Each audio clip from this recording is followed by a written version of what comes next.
Welcome back. We're going to start part 3 of Desperaux.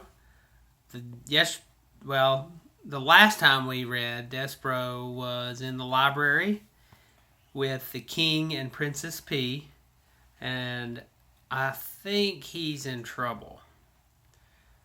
And I'm worried that Desperaux is going to be in a lot of trouble. So, here we go. Chapter 7.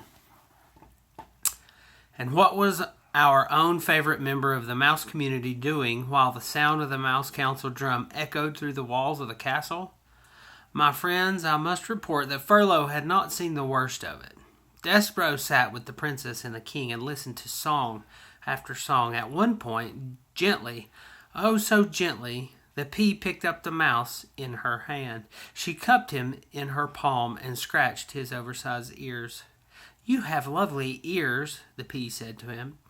"They are like small pieces of velvet." Desperaux thought that he might faint with the pleasure of someone referring to his ears as small and lovely. He laid his tail against the pea's wrist to steady himself, and he felt the princess's pulse, the pounding of her heart, and his own heart immediately took up the rhythm of hers.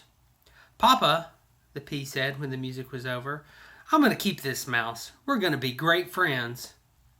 The king looked at Desperaux, cupped in his daughter's hands. He narrowed his eyes. "A mouse?"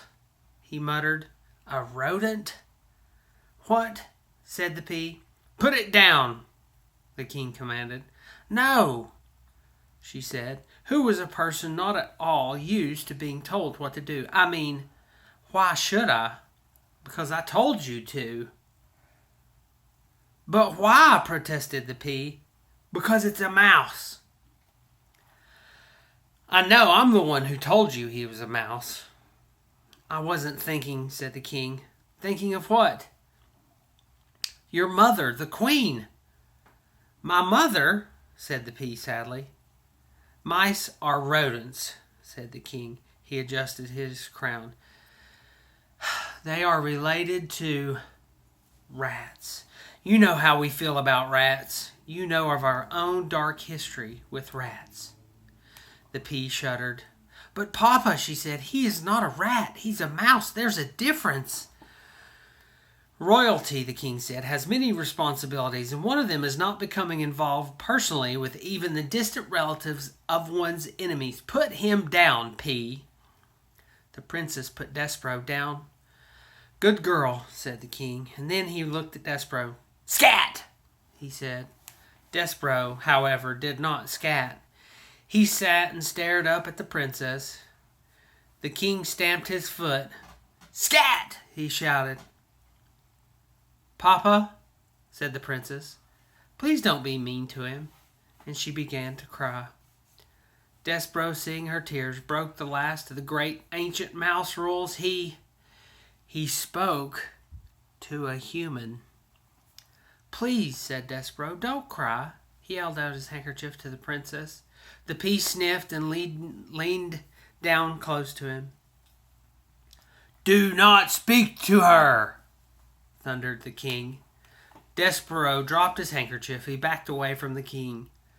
"Rodents do not speak to princesses. We will not have this becoming a topsy-turvy, wrong-headed world. There are rules. Now, scat! Get lost before my common sense returns and I have you killed." The king stamped his foot again. Desperaux found it alarming to have such a big foot brought down with so much force and anger so close to his own small head. He ran toward the hole in the wall. But he turned before he entered. He turned and shouted to the princess, "My name is Desperaux." "Desperaux," she said.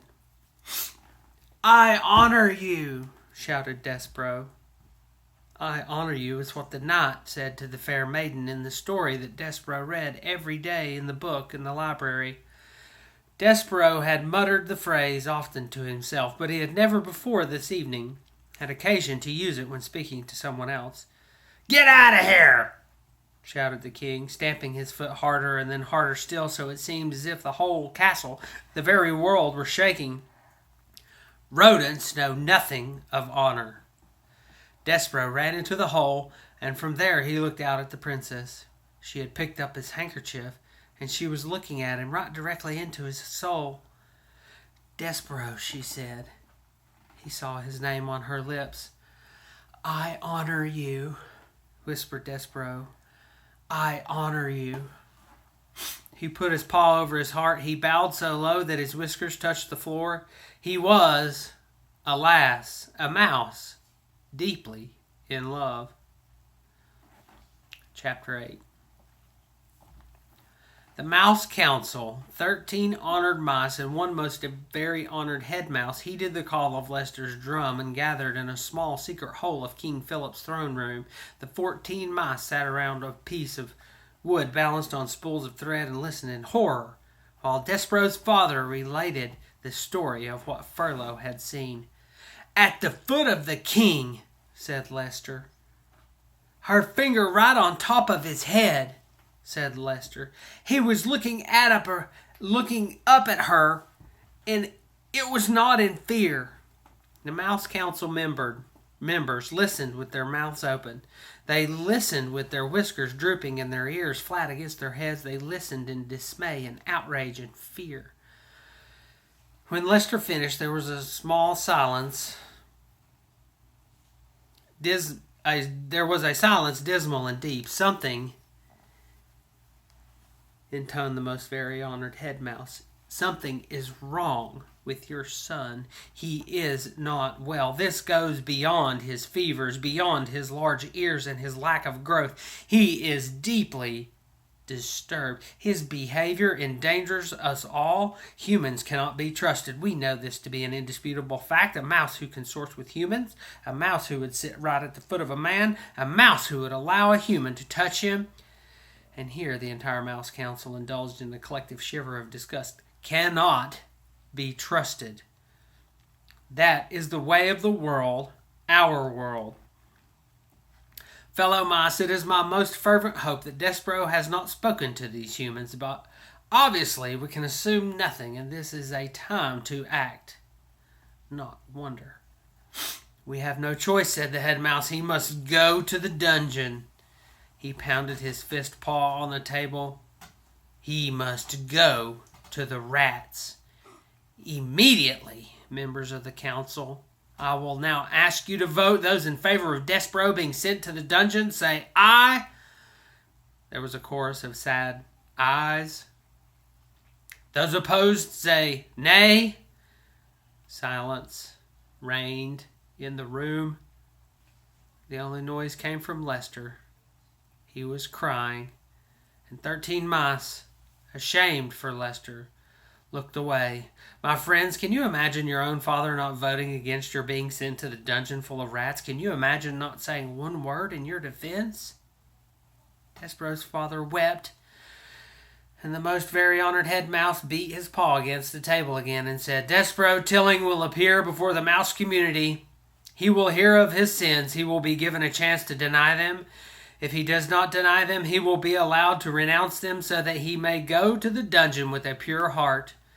Despereaux Tilling is hereby called to sit with the Mouse Council."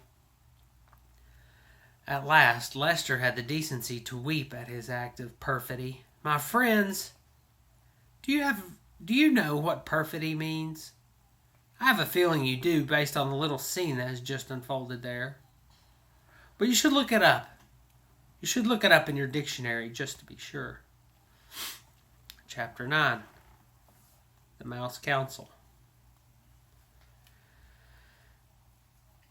The Mouse Council sent Furlough to collect Despereaux, and Furlough found his brother in the library standing on top of the great open book, his tail wrapped tightly around his feet, his small body shivering. Despereaux was reading the story out loud to himself. He was reading from the beginning so that he could get to the end, where the reader was assured that the knight and fair maiden lived together happily ever after. Despereaux wanted to read those words, happily ever after. He needed to say them aloud. He needed some assurance that his feeling he had for the Princess P, his love, would come to a good end. And so he was reading the story as if it were a spell, and the words of it, spoken aloud, could make magic happen. See here, said Furlow out loud to himself. He looked at his brother and then looked away. This is just the kind of thing I'm talking about. This is exactly the kind of thing. What's he doing here, for crap's sake? He's not eating the paper. He's talking to the paper. It's wrong. It's just wrong. Hey, he said to Desperauex. Desperauex just kept reading. Hey, shouted Furlow. Desperauex, the Mouse Council wants you. Pardon? Said Desperauex. He looked up from the book. The Mouse Council has called you to sit with them. Me? Said Desperauex. You. I'm busy right now, said Desperauex. And he bent his head again to the open book. Furlow said, Jeez. He said, Cripes, nothing makes sense to this guy. Nothing. I was right to turn him in. He's sick. Furlow crawled up the chair leg and then hopped onto the book. He sat next to Desperauex. He tapped him on the head once. Twice. Hey, he said. The Mouse Council isn't asking. They're telling. They're commanding. You have to come with me. You have to come right now.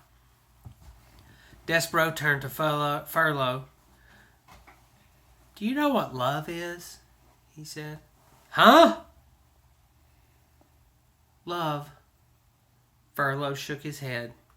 You're asking the wrong question, he said. The question you should be asking is why the Mouse Council wants to see you.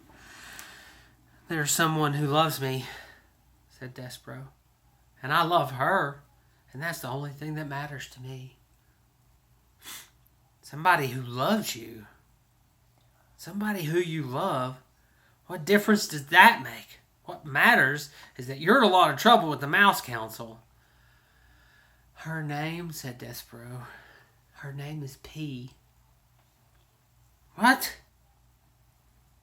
The person who loves me. Her name is P. Cripes!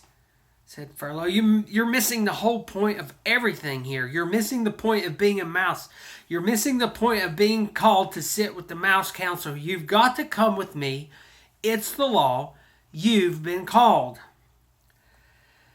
Oh, Desperauex sighed. He reached out and touched the words Fair Maiden in the book. He traced them with one paw, and then he put his paw to his mouth. Cripes! Said Furlow. You're making a fool of yourself. Let's go. I honor you, whispered Desperauex. I honor you.